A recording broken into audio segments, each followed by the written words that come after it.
back for another Inside Texas live show. It's our Wednesday night Around the League segment, joined by two newcomers on Inside Texas tonight. We've got Emily Grace McWhorter in the bottom left and Mr. Will Byron on the bottom right, and returning Mr. Jackson Calloway.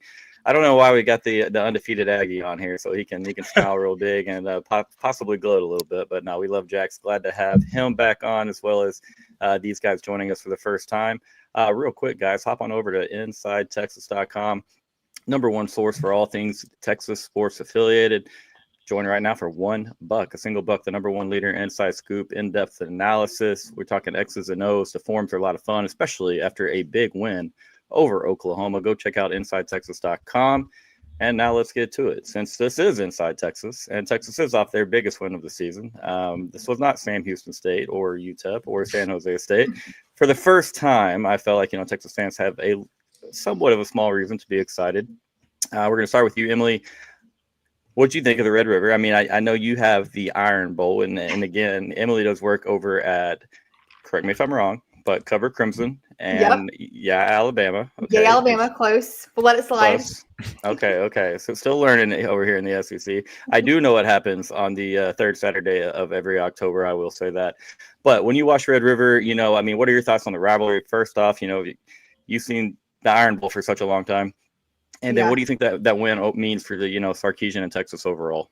Yeah, absolutely. I think that's definitely a game that's on my bucket list to attend in person. I'm dying to get out there for that game. And I have been spoiled with a lot of really awesome rivalries in my career so far. I grew up in Atlanta, so I was very familiar with clean old-fashioned hate with Georgia and Georgia Tech, and even the Auburn-Georgia rivalry. And now I cover, obviously, Alabama. And so it's been super fun to see not only the Iron Bowl, I've been a part of some crazy ones already, 4th and 31, guys. Oh my goodness. It's incredible. And then, like you alluded to, third Saturday, October coming up this weekend. So definitely one of those that I'm itching to get out to. But I think for Texas, this is one of those things where I felt like for you guys, you really started to see sort of that clicking on the offense that you needed to see, especially with Arch Manning. So I think this was a great, kind of launch point as we enter. Somehow we're already to the second half of the regular season. We're exactly at the midpoint. So to me, this is exactly what Texas needed to round out the season well as we enter that second half. I really well said. How about you, Will? What did you think when you were watching that game? Did you expect Texas to win that one? I feel like the majority of the country expected Oklahoma's defense to kind of overwhelm the Horns. And again, man, you got to come up for the fair sometime. I'll buy you a jalapeno cheese corn dog or whatever you want. Yeah, I mean, I might not be as glowing about what I saw out of Texas, to be completely honest.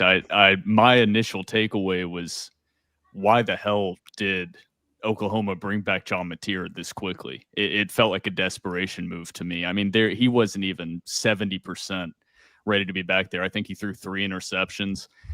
Kind of a question for Texas fans. I mean, the defense was smothering. So you can take that for what it is. You saw Wisner get a little bit going on the ground.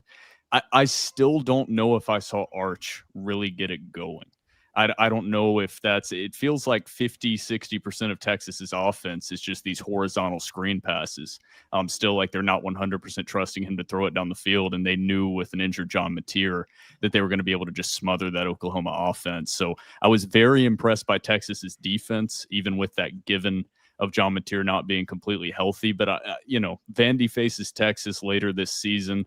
And I'll be digging into that game quite a bit more. But I still have some question marks around Arch Manning and his full control, or if they're fully opening up the playbook for him yet, even though that was a pretty damn dominant performance as far as that rivalry goes. Yeah, hey, man, we're going to take it anytime you hold the Sooners out of the end zone. I mean, it's a really good day. 3 out of the last 4 years. 10-year-old me is real excited because I used to watch Bob Stoops kind of kick Mike Brown's teeth in pretty bad fashion for several years in a row there. Jax, you told me what you thought about Mateer a little bit before, we came off air. What were your thoughts on the game? Did you expect Oklahoma to win? And then, do you think it was more about Texas being good or more about Oklahoma and maybe people overhyping them a tad? Yeah, I think we've spoken about it a few times when I've been here, but I really still think Texas talent is going to prevail in a lot of these games, to where it's going to be, we got to win this game or else we don't know where this is going to go. I think, like Will said, I think Mateer didn't look close to healthy. But I also think that's a credit to the Texas defense. I think that they had more opportunities, but they were able to kind of keep him down when he was down. And not scoring an offensive touchdown. That's something I know, and I have felt myself playing Texas. But dominant performance by Texas. I think there's still a lot of growth to be done there, but I think that's a big win for them. Yeah, no doubt. I mean, in the long run, it's one of several wins Texas is going to need to rattle off in a row to get, one, back into playoff contention, two, to get the respect that maybe people were giving them preseason, and a long way to go. Emily touched on it a little bit. In my opinion, and said it really well. A lot of inexperience on this offense, and the last couple of weeks, I mean, it hasn't been necessarily beautiful in some moments, but it looks a lot prettier than it did against San Jose State and UTEP. Now the bar, was pretty dang low in those moments, but Will made the point. We didn't really see Arch attack down the field. We saw Sark dial up a lot of downfield shots against Florida. Texas didn't really pass block well, so it does make sense that they went more ball control. Yes, because you trust that defense, and I honestly, if John Mateer is fully healthy, I mean, I did watch every throw that he made there live in warmups, and I was really, really paying close attention. A lot of zip on the ball from 20, or he started warming up at 5 yards. From 5 yards up to about 25, 30 yards, it looked, in my opinion, like, I was like, wow, this guy is a lot healthier than I thought he was. And now as he backed up into the 35-yard, 40, 45-yard range, had a little bit of dive, a little bit of wobble to it. And when, again, he's making a lot of these throws on the run, he could have thrown 5 picks. And that's not hating on the guy. I think he's a fantastic person, fantastic prospect. But could have thrown 5 or 6 picks very, very easily. Pretty happy just to walk out of there with a win. Whether he threw no picks, only won 3-2, I wouldn't have cared any less. The way the season's going, as a game that Texas had to have, absolutely had to have. All right, let's go to Columbia, Missouri from last weekend, and Alabama. I'm going to go ahead and own it, Emily. I took Missouri to win this game by a point. I thought that of a bye week, the ground game for Missouri would prevail, and that would be the difference in that one. Of course, I was wrong. Kalen DeBoer, they seem to be on a little bit of a mission. What are your takeaways from Alabama surviving a day in Columbia? Yeah, absolutely. And I think that was something that a lot of people were looking at, especially with Missouri's rushing attack with Ahmad Hardy. And that was something that we really looked at leading into that game, that you have to contain him. You don't have to shut him down, but you have to contain Ahmad Hardy. And they did a really good job of doing that. And I think what we're seeing from Alabama is complementary football for the first time, because last season they would get themselves into these situations, early adversity, and they couldn't respond on either side of the ball. And now you're seeing from the offense and the defense the ability to make those big plays when it matters. And again, that's something that it's not by accident, right? The coaching staff, along with these players, are so bought in to, kind of like you said, that mission. Because we all saw what happened week 1 against FSU in Tallahassee. I was at that game. And from then until now, there's a certain intensity about this team that is really cool to see. And, I'm in that facility. I get to see these coaches and these staff members, and it's really interesting. I think that, Missouri was a culmination of a lot of hard work. You mentioned that Missouri had that bye week, right, to prepare for Alabama. And we're at the point now, guys, where there's no rest for the weary. Alabama is rewarded with another top 15 matchup this weekend with Tennessee, and then they hit the road and head to another Columbia with South Carolina. So I think that, it was a stressful game. I will say that for sure, having to watch that and the back and forth. And there were a lot of times that Missouri could have put it away, really, but also Alabama could have too. And they didn't. And so especially that first half, Alabama definitely had the chance there to put that game away, and they didn't. And then you see the first minute of the second half, and suddenly it's a tie ball game. So definitely a lot more improvement. And that's what I've been, told and preached to the last couple of days, is that, far from over. And each day this team and staff has got to improve. That is the only option. I fully agree with you. It seems that there's definitely a mindset of, let's just keep that trend line going up. Whether it's a perfect Saturday or not, they're finding ways to win right now. And you're talking about a stretch of wins over Georgia, Vanderbilt, Missouri, all top 16 opponents. This week you have Tennessee, and you turn around, and go to South Carolina. That's a really, really nasty 5-game stretch. And so, still a little bit of way to go to get through that stretch. And then they get to bye week and have 2 of their biggest games of the year in their own backyard in Tuscaloosa. Mm-hmm. So I don't love to see it, to be honest with you. I've been at the hands of Kalen DeBoer on the the bad side of a Kalen DeBoer game. I've watched him potentially out scheme my coach a time or two, maybe. And so when he's got Bama rolling, it definitely starts to make me a little bit nervous. I will say that. Overall, though, I'm owning it. I really thought Ahmad Hardy would be a difference maker. he's going to break tackles. He's a back that is going to do that against almost anybody, but they did a really good job rallying to the football, making sure that he's not breaking a second, a third tackle and rattling off another 10, 12, 15 yards. So very impressed again by Alabama as, don't load to see it. I will say that. Jax, what are your takeaways on the Tide? Since you're sitting up there atop the SEC pedestal at the moment, are you as worried about Kalen DeBoer, Ty Simpson, and an offense? They're figuring things out, very efficient on third down, and the defense obviously loaded with playmakers. Yeah, I think DeBoer's always been a guy I like a lot. It doesn't shock me that they're right back where they wanted to be after a loss to FSU to start the season. I think there's a lot of talent. I think Simpson's playing out of his mind right now. I think the Missouri game, you got exactly what you kind of expected. I think this is a really good Missouri team. I don't think this is a win that should be overshadowed because I think it will in the context of a lot of games that have been happening or will happen. Missouri is a really good team. It's a tough team. It's a really good environment. Obviously with the construction and a massive dozer in the end zone, but it's an incredible win for Alabama, and I think that they're really starting to get hot at the right time. Yeah, I mean, again, they're gonna have to get, like Emily said, week in, week out, because that schedule's not getting any easier in the meantime. I want to ask you guys real quick and start with you, Will. Does the SEC have an officiating problem, man? Because every game Auburn Tigers play in, it seems there's justifiable complaints, though. You know what I mean? It's not just like, oh, it sounds like Auburn being bitter again. No, some of these are legit, man. What are your thoughts on, just SEC officiating in general? And last week was obviously not a great week for it. A couple of games that were affected there. The SEC has had an officiating problem. This is nothing new.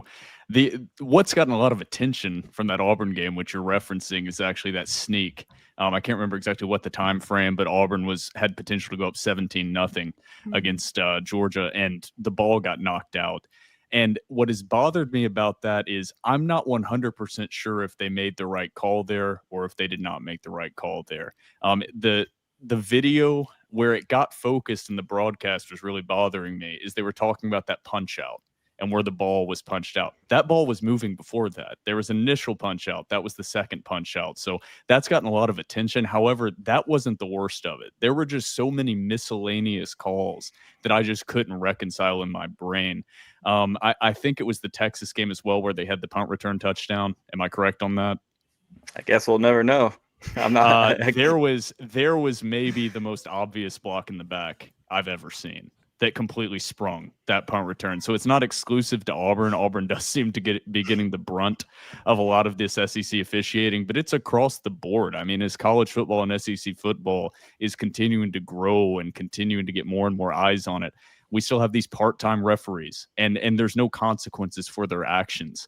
I mean, they can just screw it up, and then they're right back on the field the next week. And there's maybe the SEC will release a statement, but it's mind-boggling to me that every single week there is a gigantic storyline surrounding SEC officiating and a missed call here, missed call there, something that was called that was completely unnecessary. So as a Vanderbilt fan, I've seen a lot of that over the years, getting the short end of the stick there. From SEC refs, but it seems to be getting worse. I don't know if it's social media. Social media has been around for a while now.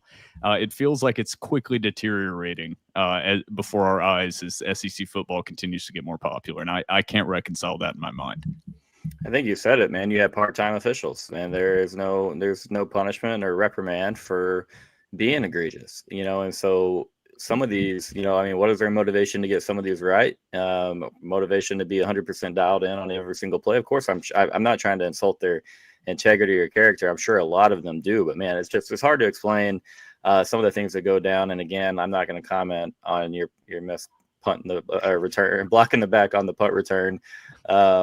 Loudest I've ever heard, the Cotton Bowl in Dallas. I will say that in that moment. And so I'm glad they didn't throw their flag. Emily, what are your thoughts on it? Do you think, do you think it's actually costing teams wins and losses in the end? Well, it's one of those things where, because I used to cover Auburn as well. So I was right in the middle of that Iron Bowl rivalry. And last season, we saw, it just seems like Auburn has this bad luck, right? When it comes to officiating, we saw it in the OU game this year. And then on Saturday, in a myriad of ways. And it's frustrating, right? Because it's, if you're an Auburn fan, if you're on that team, you're thinking, this does affect me. However, there is the argument that Auburn had the entire second half to do anything on offense, and they didn't do a thing. I'm in the camp of, I have always really felt like when it comes to these officiating crews, and I'm curious what your thoughts are on this, all of you, is I think one should be available to a select group of media following the game. So after both head coaches and players have done their media, you have a set ref with predetermined media members from both teams that get 5 minutes with a spokesperson, if you will, for the crew. And I think that that would be really interesting because, I think, Will, you were saying that these refs get to just, cruise on home, and Josh Pate tweeted about it. It's like, these coaches and players have to answer for what they just put on the field, but these refs don't. And it's getting to a point where we're seeing some pretty egregious calls and non-calls as well. So I'm in the camp that, we should have a little media time with them just to get some clarification. And that's why I say a set predetermined, group of media that they know, they're familiar with, to kind of get some answers on things that we want to know as college football fans and members of the media for sure. I mean, really step one, I don't want to interrupt here. I mean, step one is doing exactly kind of what you mentioned. I think before maybe the press availability, which I do like that idea a lot. I think number one is the SEC needs to adopt what the ACC has been doing and allow access to the review process. Now, that's never going to happen in a million years. That's never going to happen. But I feel like that's created a lot of clarity around that process. And I feel like if you had that visibility into their thought process, maybe some of these reactions would not be quite as vehement as they are. That might not be the right adjective there. But it's a black box. I mean, you have no idea what their logic is behind these decisions, and they're completely altering and changing games. I mean, regardless of what I said about that punch out on the goal line, I mean, Hugh Freeze, if he loses this upcoming week, I mean, he could lose his job. And it could all come down to that review process that we have no idea what the logic was between the referees and Birmingham. We don't know. And so, yeah, that's exactly what you were saying. These coaches and players are riding or dying by the product they put on the field, and we're just completely in the blind as to the logic behind a lot of these calls, a lot of these reviews, and a lot of these no calls. No, I think that doing one of the two would go obviously a long ways, because I think it gets to the same point. You're getting insight on why they made that decision, on what's going through their mind, their thought process on the matter. You got to do something, because I mean, it's getting really rough out there because there's so much money involved. There's so much money, I hate to say at stake, but there is. There actually is. These guys are all under contracts, like coaches obviously too. How much money fans are spending on, and everything is fickle and can turn on a dime. And like you're saying, these coaches are playing for their lives at times, and maybe they deserve to walk out of there with a win, and then they don't. And I'm not saying that Auburn had the whole second half, as was pointed out earlier, to do something about it. I'm always in the camp that one bad call ultimately is not deciding a game, especially if it's early in the game. Agreed. But you can't deny that having a 3-score lead over Georgia at home, you got to think about what that does for that crowd. And on the flip side, 2-score lead, you don't have the ball anymore.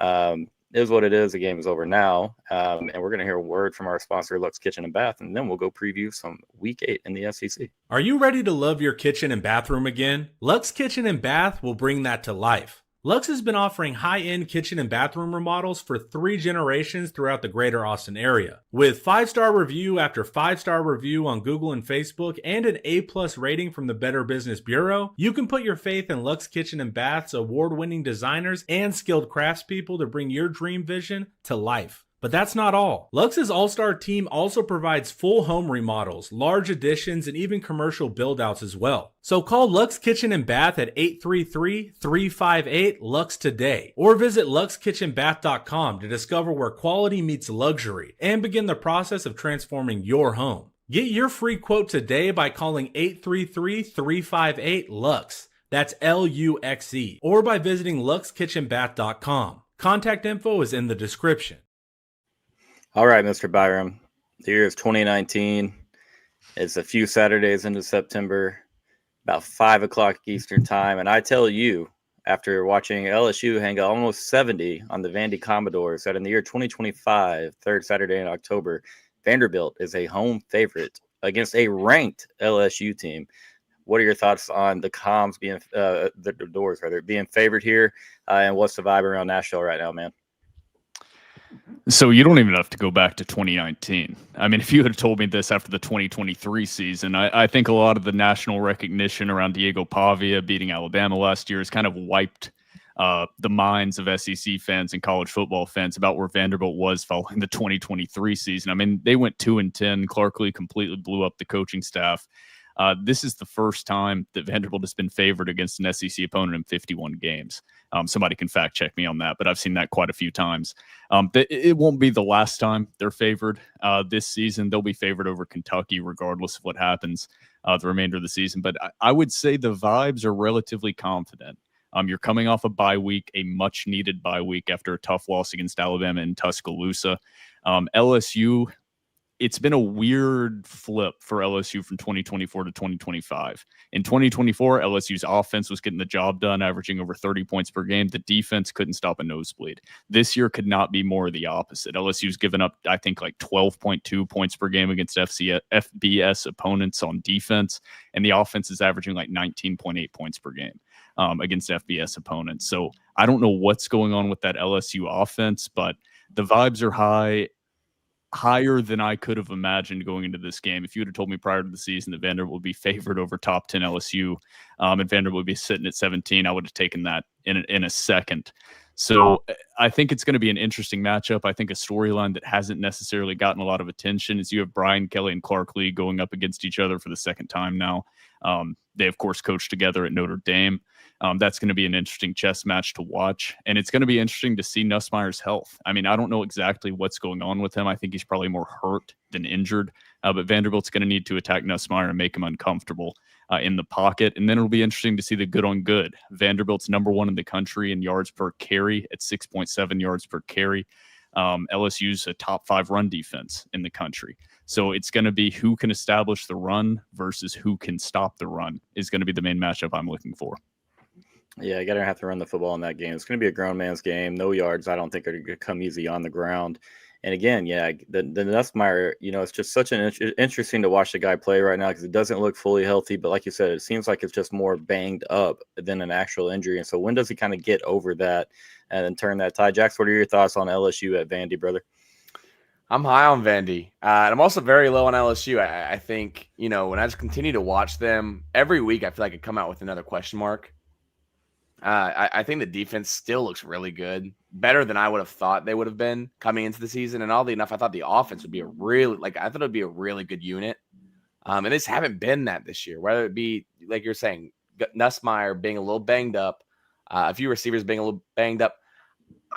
I just can't back away from the feeling that I think this is a game for Vanderbilt where I think that they are going to be the hotter team. I think they have a really good staff. And I think Vanderbilt comes out with a win. I like that last part the most. I'm trusting the staff that I trust the most to win this game, and it's going to be Vanderbilt.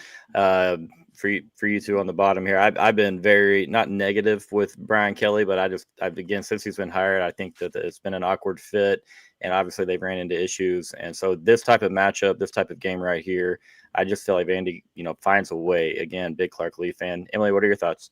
Yeah, I'm a big Clark Lee fan as well. I'm really impressed with how he carries himself. I got to chat with him at SEC Media Days, and just his love for Vanderbilt is so evident, and what he's been able to do with that program has been really cool to watch. And I think that, I'm familiar with Diego Pavia when, he went into Jordan-Hare 2 seasons ago at New Mexico State and beat Auburn. And then obviously last season, taking on the Tide and coming out on top. And then just a couple weeks ago, I saw him and Bryant Denny. And I think that, Jackson, you made a good point there talking about how each week we leave with more question marks about LSU than answers. And I think that's been a common sentiment really all season long with this team. I had them, much higher in my, preseason prediction and spots, but it just seems like they haven't been able to put the expectations that we've had for them on the field and on tape.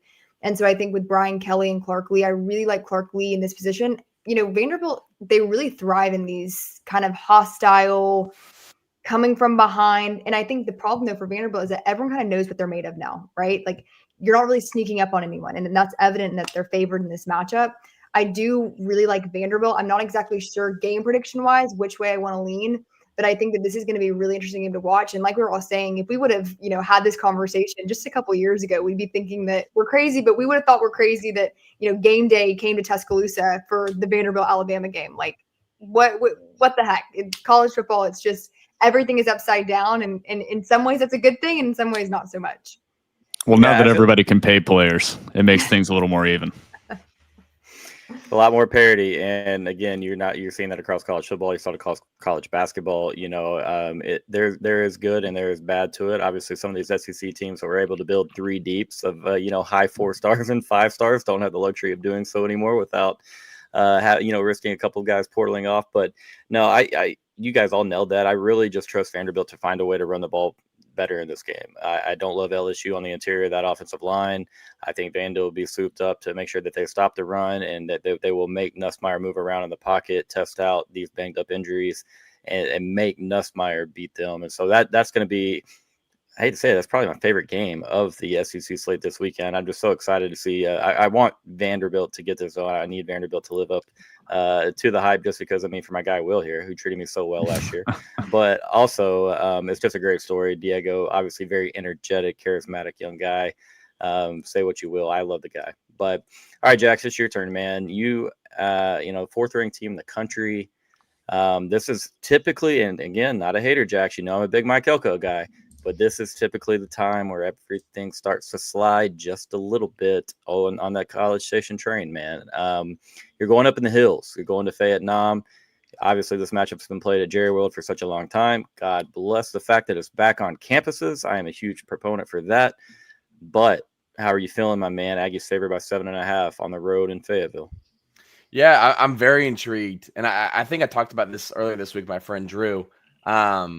But we kind of just spoke about, when you look at this team without a Le'Veon Moss for however long it may be, I think that there's a lot of confidence in the guys behind him. You won't get a running back quite like him. I think Ruben Owens is a very different back than Moss is, but you also kind of get a guy in Jamarian Morrow who has a little bit more of a spark than everybody else is on the field. He's really, really talented kid, still a freshman.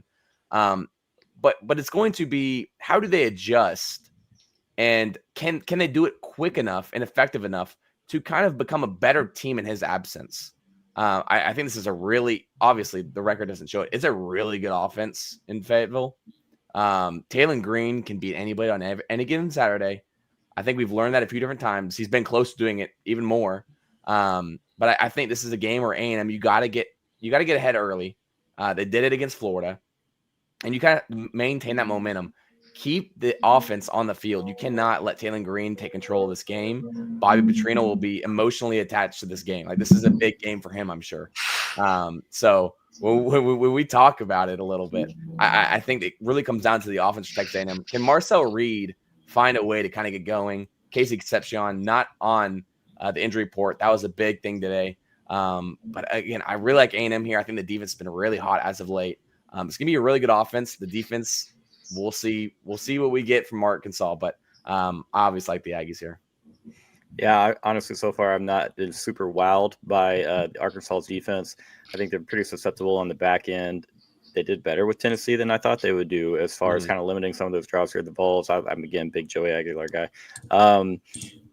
This is a kind of still another prove it game for A&M in my opinion. Prove that we are not the same program. Of course, I'm big on Mike Elko. I think that he finds a way. I actually like A&M to cover that number because I'm not super high on that Arkansas defense, and I don't think that Mike Elko is going to let Taylon Green carry Arkansas to a victory. He's going to put a lot of pressure on him, make him move a lot. I think A&M's likely to turn him over a couple times.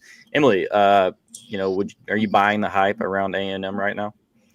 I want to, but I think there's, like we mentioned, that looming little something or the other that usually seems to unravel for you guys. I was at that Auburn Texas A&M game last year. I went like 4 overtimes. I think it was insanity. So with that being said, I'm close on you guys, but I'm not fully there. And I think that, Cord, you were talking about how Arkansas, they've been able to just hang really well with teams. I think their last 4, their last losses haven't looked very pretty, but when you kind of look at it, it's like, wait a second, they were up on Tennessee in Neyland Stadium. That's not easy to do. So you have these really strong elements. They haven't been able to put it all together, but I do think they're ultimately, it's not going to be enough to overcome the Aggies. But listen, I would not be surprised if this is the beginning of a familiar kind of unravel for A&M, but who knows? We'll have to just see. Time will tell. Will, what about you? Have you watched much of the Ags, and what are your thoughts, if you have any? So I haven't watched a ton of the Ags. I have watched a decent amount of Arkansas. I have watched some. I think this is a fascinating quarterback matchup. I think Taylon Green, Marcel Reed is fascinating. It's two guys that are extremely talented. I think, honestly, Taylon Green's been a little better than Marcel Reed, even though Marcel Reed has been really good. It's just Arkansas's defense is atrocious. So I'm on the Aggies. I watched the full Tennessee-Arkansas game, and this is just another example of just the dichotomy and parity within college football now, specifically within the Power Four. I mean, you have Arkansas sitting at 2-4, and I think they have the talent and could easily be a team sitting at 4-2, 5-1 right now, and that's no stretch whatsoever. So, I'm not maybe the biggest proponent of Texas A&M this season is going to fall into the old trappings of Texas A&M, but certainly Arkansas is not your typical 2-4 team. That offense can get going. It's just if the defense can do anything, and I don't know if it's gotten enough attention. That is such an interesting decision to have Bobby Petrino back on the sideline for Arkansas. That's just another part of it that I cannot get over, that we're living in some weird SEC simulation right now. It's just a full circle, man. It really, really is. And I have a ton of respect for Bobby from an offensive standpoint and the mind that he has. I have no doubt he'll scheme up some yards for Arkansas against this A&M team. Can they convert, their trips into the red zone for touchdowns? So, I think that's going to be a big thing. I think A&M's better suited to do that and have success when the field shrinks down a little bit than maybe Arkansas is in this game. So, long story short, it seems, a little bit trappish. I do feel like, Emily mentioned, Arkansas is fighting. It's not like they conceded or punted on their season. They've got pride. They probably do pull off one of these games at some point. And what more fun? What more fun could we have on Saturday than, watching it be this game? This would be their Super Bowl. I can guarantee you this game, if everybody has a Super Bowl, I hate to say it, everyone has one. They're just like, if we can just win that one. And I feel like Arkansas fans are at the point right now and they're like, hey, let's just start to ruin things for, Jackson's Texas A&M Aggies. Guys, we're going to let Emily talk a little bit about Tennessee and Bama, but first let's go back to our sponsor, David McClellan. Big financial decisions don't have to feel overwhelming. There's someone who can guide you every step of the way. David McClellan is a fiduciary financial advisor with Forum Financial, and he's working closely with his clients as a true financial life coach, guiding every aspect of your financial journey with expertise and care. If his name sounds familiar, that's because David was a swimmer at Texas and a member of several national championship teams. Today, he channels that same championship mindset into helping people win with their finances. David specializes in financial planning, and he's contributed numerous articles to Kiplinger on the topic of retirement tax bombs. And right now, David is offering viewers a free intro consultation to assess your financial situation. Do not miss this chance to get personalized guidance from a trusted expert. To schedule your free consult, email David at dmcclellan@forumfinancial.com, or you can call him directly at 312-933-8823. The contact info is in the description. All right, Emily. You got Tennessee, you got Bama. The Vols have given the Tide a little bit of trouble the last couple of years, their last couple of trips to Neyland Stadium, but this is not at Neyland. This is in Tuscaloosa, Alabama. You've got my 1 and 2 as far as quarterbacks in the SEC right now, Ty Simpson and Joey Aguilar. I think that is clear cut for most people, to be honest. What are your initial impressions as the Vols come see you guys? Yeah, absolutely. I think that this is a game that it's fun for a lot of reasons, just because of the tradition and the pageantry around it with the cigars and it being the third Saturday in October. So this is something for me when I look at Alabama.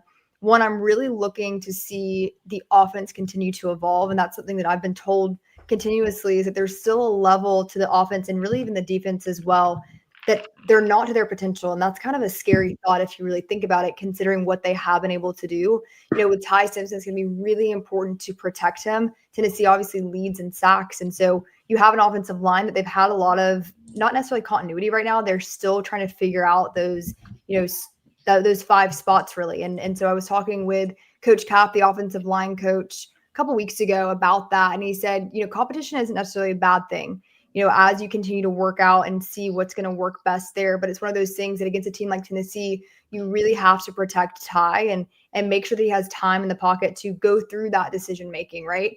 I think that he's had some really great off-schedule throws, but it comes down to he has to make the easy ones too. And that's been something that the coaching staff has continued to, remind us of, that yes, he's doing a lot of things right, but there's still a ton of area for improvement. And I was sitting down actually with quarterbacks coach Nick Sheridan today, doing a little midweek check-in interview about Ty's progress and where he's at along with this Tennessee team. And, he said that he's made a ton of progress, but what's exciting is that there's still so much improvement that needs to be had.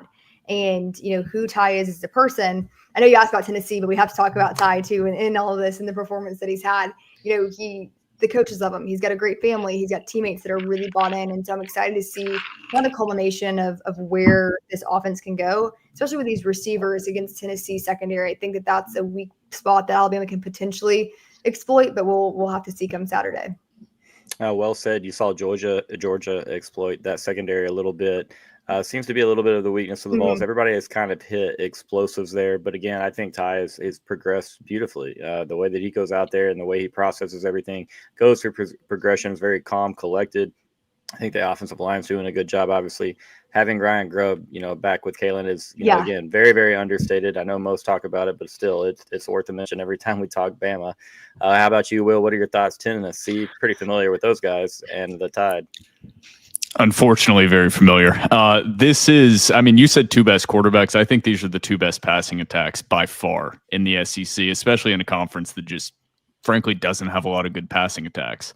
Where I think this game is going to come down to, and part of this Tennessee team under Josh Heupel that doesn't get a lot of attention, is they're very good at running the football. I mean, they run the football more than they throw it. I know that high-tempo passing attack gets all the attention. That's where Alabama struggled this year, is stopping the run. I think they're outside the top 100 or so in yards per carry given up on defense. Tennessee has a very efficient running attack. I wish I had the stats in front of me. I think they're like top 25 in yards per carry as a team.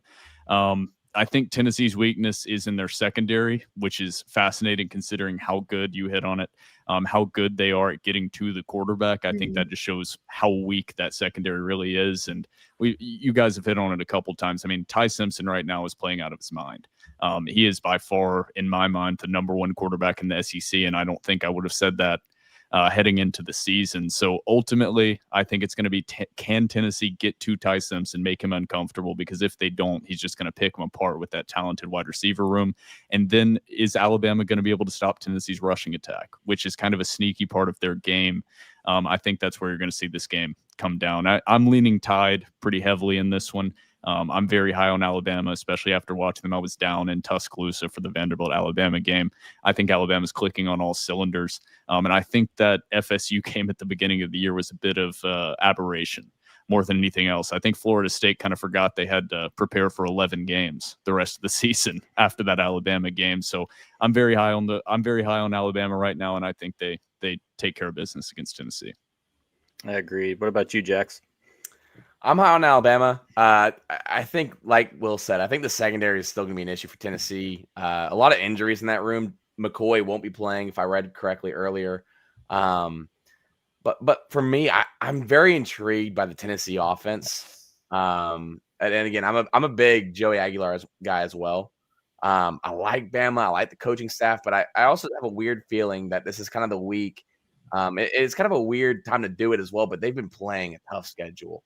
And I'm just curious kind of how physical is this game going to be, and where the big plays come from. I think Tennessee can win this game, but I don't think I can really pick anyone other than Bama in this game just because of how good they've looked over the last few weeks.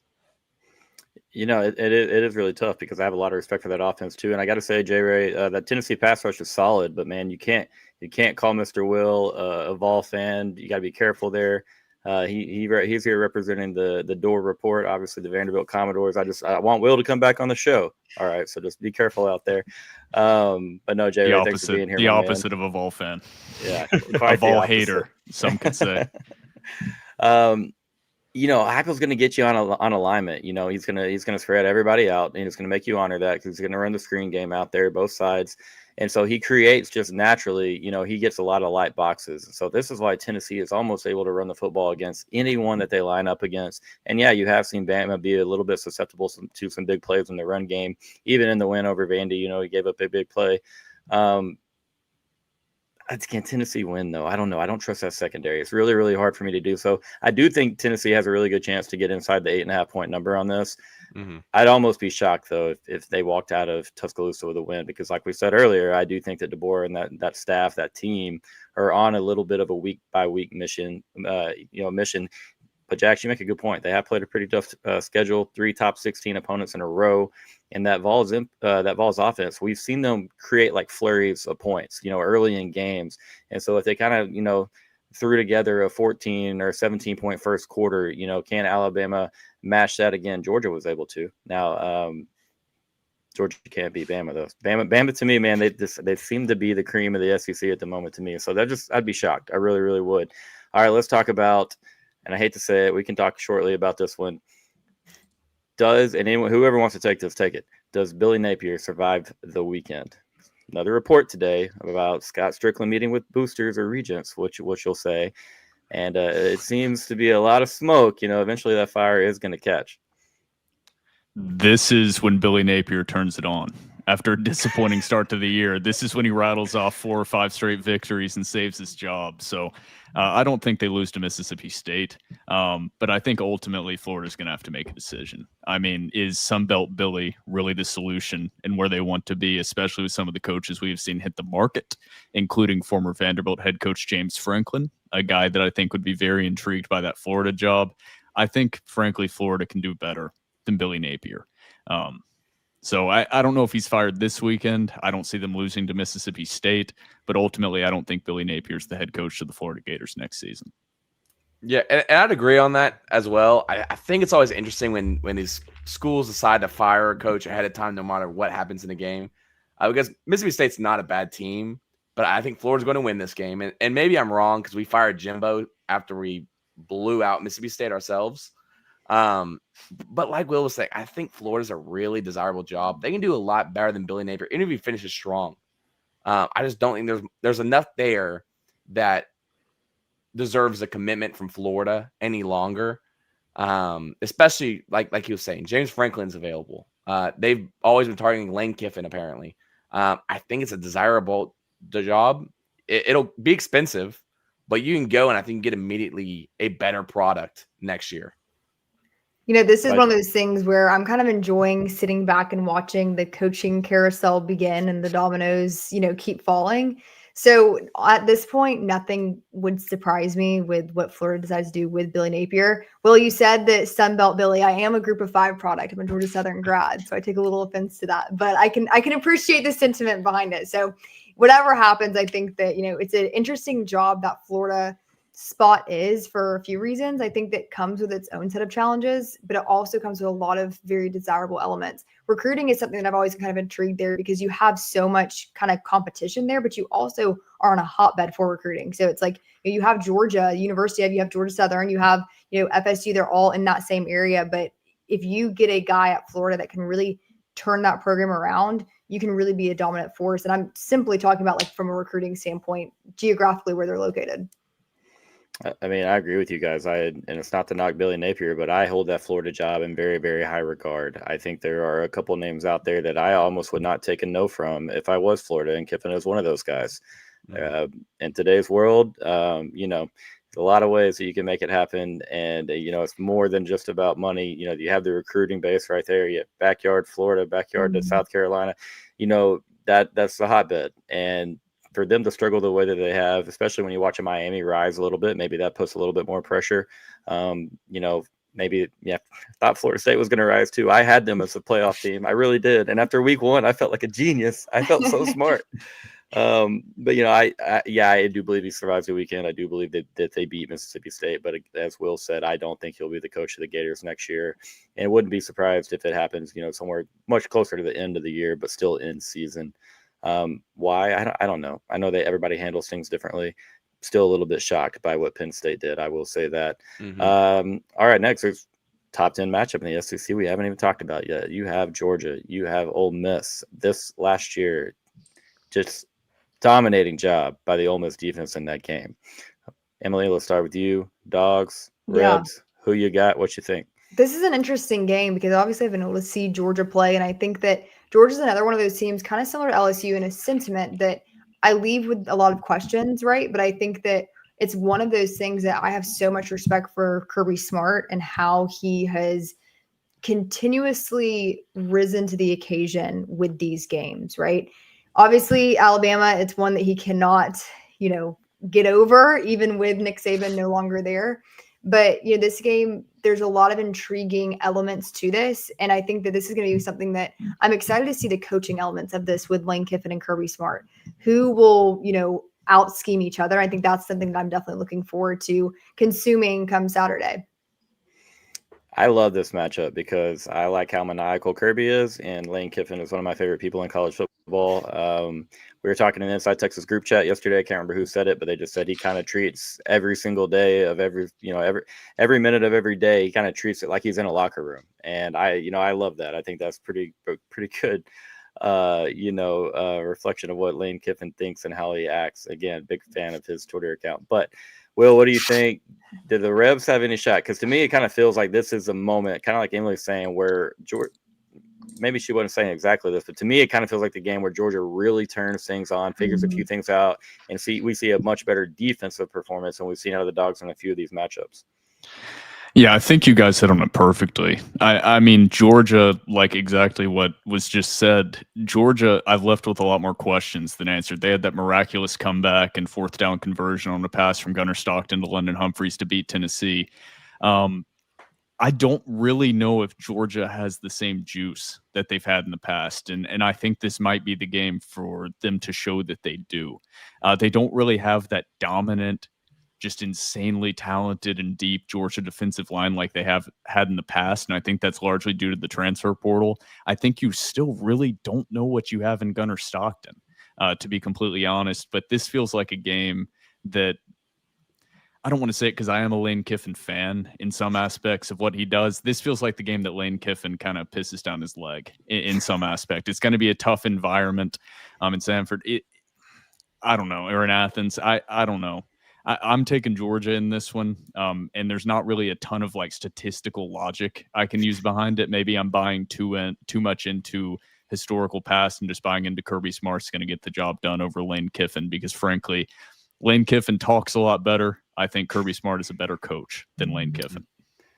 Hard to argue that, man. It really is. But Lane, I mean, he's just so funny. Hard not to love the guy. Who would I take to coach my team first? That's going to be Kirby Smart. Jax, how you feel about this one? Exactly. Yeah, I think earlier in the week I was kind of leaning towards Ole Miss because it's fun to always bet against Georgia, but I think I've started to trend more towards Georgia again. I think, like he said, Kirby Smart is a much better coach than Lane Kiffin. I think in these big moments, when you think Georgia's out, when you think they're in a down year, this is about one of those games where they go and beat a team by 15, 20 points. And it's kind of like, okay, we ruled them out way too early. And this feels also like a game where Lane Kiffin started to get some momentum going, and it's just like it just gone in an instant. I am a Lane Kiffin hater, so maybe that's just me. But I think I'm leaning towards Georgia. I think that they are a better team each week. And like you said, I'm still not sold on Stockton, but I think he gets it done. I mean, I don't want to talk more than I already talked, but it's like the feeling that we're having as I just pulled up Ole Miss's schedule. This is kind of what's in the back of my mind. I mean, you have to look at who Ole Miss has played. I mean, they are 6-0, but so far they've had we'll say an easy path to 6-0 relatively. I mean, Georgia State, Kentucky, Arkansas, Tulane, LSU, who we stated has severe problems on the offensive side of the football, and then struggled last week against Washington State, who is just atrocious. Ole Miss was 32.5-point favorites over Washington State and ended up winning that game by 3. So I think it's more the path of how they got there versus a Georgia team that is definitely battle tested. Mm-hmm. You know, I'm just sitting here scratching my head, Jax, trying to figure out why you, a Texas A&M Aggie, could hate a guy like Lane Kiffin. You know, I don't know if there's some backstory there, but no. Man, if you remember, I don't know. I don't think many do because we were awful, of course. But there was a lot of Jimbo and Lane Kiffin beef at the time, and I think that just made me hate Lane Kiffin because he was always talking about us, and I didn't like that because he's a good troll, and it made me mad. So now I don't like him anymore. I remember the on-field press conference or the on-field interview after the win at Kyle Field. I could almost cite it word for word, man. That was a really good troll. And hey, at the same time, man, Jimbo, a bit of an unlikable guy, even for you Aggies. No, I feel 100%. 100%. You know, you loved them until we went 5-7, and then you're like, okay, this guy kind of stinks. But at least you didn't do so after having the number 1 recruiting class just a few months beforehand. All right, I'm done. You're undefeated. Yeah, I got to jab you a little because I can't jab you. Haven't been able to jab you guys with any of my silly trolls on Twitter, so I have to find a way. Auburn and Missouri. All right. I mean, every single game in the SEC is very, very interesting this week. Even like we talked about Florida and Mississippi State because the Billy Napier headline. I like this Missouri team a lot. It feels like Auburn eventually wins one of these games, either back at Jordan-Hare at night again. Emily, how are you feeling about Auburn hosting Missouri? Missouri obviously off there. Got to be a tough loss, and just emotional loss. You think you have Bama there for a little while, like you said, kind of had their chances, didn't really take advantage of them. So what are you thinking about Missouri's chances as they go into Jordan-Hare? Yeah, well, 2 emotional losses on both sides, right? Auburn's lost to Georgia, and then you obviously have Missouri losing to Alabama, like you mentioned. This is a really interesting matchup for me because Auburn, with under Hugh Freeze, it's not working. And I think that this is something that we're going to see. I mentioned that, coaching carousel and the dominoes that will inevitably fall. There's a lot of eyes on Auburn this weekend that if, Hugh Freeze loses to Missouri, he could be out of a job. I'm not sure if you guys have been keeping up with some of the, the situation down there with Damari Alston, who was voted team captain that was released from the team earlier this week. And so my question shifts to, the locker room seemed to have sided with Damari on that based off of what was being posted from current players, from former players. So it's kind of what is Hugh Freeze's handle on that team right now? As a defense, though, that is a very high caliber defense under DJ Durkin. I think that he's a very impressive coordinator. There's a reason they paid him as much as they did to keep him around. And so I do think that they can have success against Missouri's offense because Alabama kind of showed you the blueprint on how to shut down Ahmad Hardy and make Pribula a little uncomfortable, if you will. But I don't have much confidence in that offense with Jackson Arnold to get it done there, which is so interesting to me considering how much of an offensive mind in quarterback guru we've all been told that Hugh Freeze is. But at Auburn, it has not come to fruition, and they have all the talent in the world. I mean, when you look at that roster, especially offensively, I mean, their wide receiver room is incredible, and you have a guy like Jackson Arnold that has, SEC experience and is, in a way, a dual threat quarterback with what he can do with his legs. So I say all of this that, as you said, Cord, Auburn has to eventually win one of these games. I think it being in Jordan-Hare is huge, and that is such a tough environment to play in. One thing I will say about Auburn, having covered that team, that fan base, it does not matter what the record is. It does not matter who the opponent is. They are invested in that team, and they make a difference in the atmosphere. So I think that definitely plays a role in their potential success on Saturday. And, I already have November 29th circled for the Iron Bowl as Kalen DeBoer makes his first trip down there. Weird things happen in that stadium. But this is kind of a toss-up for me. I think that Missouri is a better coach team, and I think that they have a little bit more of that proven ability, I would say, on both the offensive and defensive side of the ball. But it being in Jordan-Hare, that's quite the task, especially coming off an emotional loss to Bama.